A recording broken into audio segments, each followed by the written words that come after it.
എന്തായാലും നമ്മുടെ നാടിൻ്റെ ചരിത്രത്തിലും പൊതുഗതാഗത സമ്പ്രദായത്തിൻ്റെ ചരിത്രത്തിലും ഒരു വലിയ നാഴികക്കല്ലാണ് ഇന്ന് തമ്പാനൂരിൽ നാം നാട്ടാൻ പോകുന്നത്. ആദ്യമായി ഒരു പൊതുഗതാഗത സമ്പ്രദായം തിരുവിതാംകൂറിൽ ഉണ്ടായത് 1937-38 കാലത്താണ്. കൃത്യമായി പറഞ്ഞാൽ 938 ഫെബ്രുവരി 20-നാണ് ചിത്തിരത്തിരുന്നാൾ മഹാരാജാവ് ഇവിടെ നിന്നും ഒരു ബസ് സർവീസ് ആരംഭിച്ചത്. ആ ബസ് സർവീസ് തുടങ്ങാൻ അദ്ദേഹത്തിന് പ്രചോദനമായത് അദ്ദേഹത്തിന്റെ ലണ്ടൻ യാത്രയായിരുന്നു. ആ ലണ്ടൻ യാത്രയിൽ അദ്ദേഹം കണ്ട ലണ്ടൻ ബസ്സുകളുടെ മാതൃകയിൽ അവിടുത്തെ ബസ്സുകൾ ഇങ്ങോട്ട് ഇമ്പോർട്ട് ചെയ്ത് ഇവിടെ ബോഡി ബിൽഡ് ചെയ്തുകൊണ്ടാണ് ആദ്യത്തെ ബസ് നിർമ്മിച്ചത്. 33 ബസ്സുകൾ അന്നുണ്ടായിരുന്നു. ഇന്ന് നമ്മുടെ ബസ്സുകളുടെ എണ്ണം 5700ഓളം ബസ്സുകളാണ്. ആ അർത്ഥത്തിൽ അന്ന് ഇത്തരത്തിലുള്ള ഒരു പബ്ലിക് ട്രാൻസ്പോർട്ട് സിസ്റ്റം ഇന്ത്യയിൽ വളരെ അപൂർവമായി ഉണ്ടായിരുന്ന പബ്ലിക് ട്രാൻസ്പോർട്ട് സിസ്റ്റം കൊണ്ടുവന്ന അന്നത്തെ ഗവൺമെന്റിനെ തീർച്ചയായും നമുക്ക് അഭിനന്ദിക്കാതിരിക്കാൻ സാധ്യമല്ല. 65 RTCകൾ, റോഡ് ട്രാൻസ്പോർട്ട് കോർപ്പറേഷനുകൾ ഉണ്ടായപ്പോഴാണ് KSRTC എന്ന പേരിൽ കേരളത്തിലും മറ്റെല്ലാ സ്റ്റേറ്റുകളിലും RTCകൾ ഉണ്ടായത്.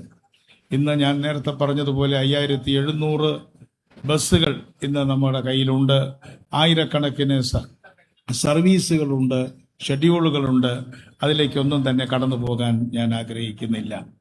ഇതിൽ 3125 ബസ്സുകളും ഓർഡിനറി ബസ്സുകളാണ്. ആ ബസ്സുകൾക്ക് ഇന്ന് ഈ സമയം മുതൽ സ്ത്രീകൾക്ക് സൗജന്യ യാത്ര അനുവദിച്ചുകൊണ്ട് സർക്കാർ ഉത്തരവ് ഇറക്കിയിരിക്കുകയാണ്.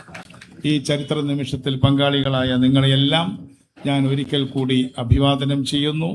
KSRTCയെ കൂടുതൽ ജനകീയവൽക്കരിക്കുക, കൂടുതൽ വികേന്ദ്രീകരിക്കുക എന്നതാണ് ഗവൺമെന്റിന്റെ ഈ രംഗത്തെ പബ്ലിക് പോളിസി. ഒന്നാമതായി നമ്മുടെ ലോക്കൽ ഗവൺമെന്റുകളെ ഈ കാര്യത്തിൽ നാം ശാക്തീകരിക്കുകയാണ്. ലോക്കൽ ഗവൺമെന്റുകളുമായി ബന്ധപ്പെട്ടുകൊണ്ടുള്ള പരിപാടികൾ നാം ആവിഷ്കരിക്കാൻ പോവുകയാണ്. കഴിഞ്ഞ ഗവൺമെന്റ് കൊണ്ടുവന്ന ഗ്രാമവണ്ടി സമ്പ്രദായം വിപുലമാക്കുവാൻ നാം ആഗ്രഹിക്കുന്നു.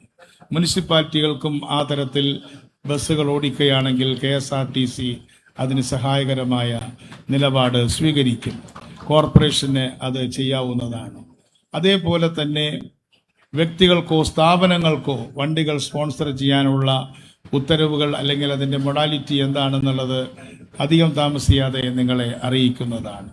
അതിനേക്കാൾ ഉപരി ഈ KSRTC ഡിപ്പോ മുതൽ കേരളത്തിലെ എല്ലാ ഡിപ്പോകളിലും 93 ഡിപ്പോകളാണ് നമുക്കുള്ളത്. അവിടെയെല്ലാം നമ്മുടെ MLA-മാർക്കും MP-മാർക്കും ജനപ്രതിനിധികൾക്കും അംഗീകൃതമായ എല്ലാ രാഷ്ട്രീയ കക്ഷികൾക്കും, അസംബ്ലിയിൽ പ്രാതിനിധ്യമുള്ള എല്ലാ രാഷ്ട്രീയ കക്ഷികൾക്കും പ്രാധാന്യമുള്ള അല്ലെങ്കിൽ അംഗത്വമുള്ള ഒരു സമിതി രൂപീകരിക്കുന്നതിനെ കുറിച്ച് ആലോചിച്ചു.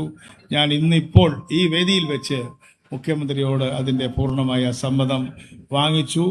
അതുകൊണ്ട് ഇനിമേലിൽ ജനകീയമായി തന്നെ നമ്മുടെ എല്ലാ ഡിപ്പോകളും പരിപാലിക്കപ്പെടും എന്ന് ഞാൻ ഉറപ്പു നൽകുന്നു.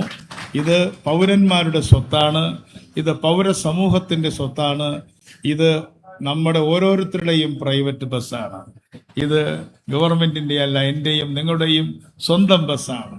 ആ അർത്ഥത്തിൽ അതൊരു സ്വകാര്യ സ്വത്താണ് എന്ന് മനസ്സിലാക്കിക്കൊണ്ട് ഇവിടുത്തെ എല്ലാ കാര്യങ്ങളുമായി സഹകരിക്കണം എന്ന് ഞാൻ അഭ്യർത്ഥിക്കുകയാണ്. ഞാൻ കൂടുതൽ നീണ്ട പ്രസംഗത്തിന് തയ്യാറാകുന്നില്ല. ഈ വേദിയിൽ കൃത്യസമയത്ത് എത്തിച്ചേർന്നിട്ടുള്ള അദ്ദേഹം ഇന്ന് കേരളത്തിൽ വിസ്മയങ്ങളുടെ പെരുമഴ പെയ്വിച്ചു കൊണ്ടിരിക്കുകയാണ്. നമ്മുടെ മുഖ്യമന്ത്രിയുടെ ഇനീഷ്യലിലെ ആദ്യത്തെ അക്ഷരം തന്നെ മലയാളത്തിലുള്ള വിസ്മയമാണ് എന്ന് ഞാൻ കരുതുന്നു. അതുകൊണ്ട് മറ്റൊരു വിസ്മയം ഇപ്പോൾ ഇവിടെ പൊട്ടി വിടരാൻ പോകുന്നു. അദ്ദേഹം ഒരു ടിക്കറ്റ് ഒരു വനിതയ്ക്ക് കൊടുക്കും. ആ ടിക്കറ്റിൽ 0 എന്നാണ് എഴുതിയിട്ടുണ്ടാവുക. പക്ഷേ വനിതകളെല്ലാവരും എവിടെയാണ് പോകുന്നത് എന്ന് കൃത്യമായി എഴുതണം. അവരോട് കണ്ടക്ടറോട് പറയണം. അതുപോലെ എവിടെയെങ്കിലും ഉദാഹരണത്തിന് ഇവിടെ നിന്നും പാളയത്തേക്ക് പോയി വീണ്ടും നിങ്ങൾക്ക് പോകണമെങ്കിൽ വീണ്ടും ടിക്കറ്റ് എടുക്കണം, പൈസ കൊടുക്കണ്ട എന്ന് മാത്രം. അതുകൊണ്ട് ആ ടിക്കറ്റിംഗ് സമ്പ്രദായം ഇന്നിവിടെ ഉദ്ഘാടനം ചെയ്യപ്പെടാൻ പോകുന്നു. ആ ഉദ്ഘാടനത്തിനായി വളരെ വിനയപൂർവ്വം എനിക്ക് സഹോദര തുല്യനായിട്ടുള്ള എല്ലാ കാര്യങ്ങളിലും ഞങ്ങളുടെ UDFന്റെ ഏറ്റവും പ്രായം കൊണ്ട് കുറവാണെങ്കിലും പ്രായം കുറഞ്ഞ കാരണവസ്ഥാനം വഹിക്കുന്ന നമ്മുടെ ബഹുമാന്യനായ കേരള മുഖ്യമന്ത്രി ശ്രീ VD സതീശനെ ഞാൻ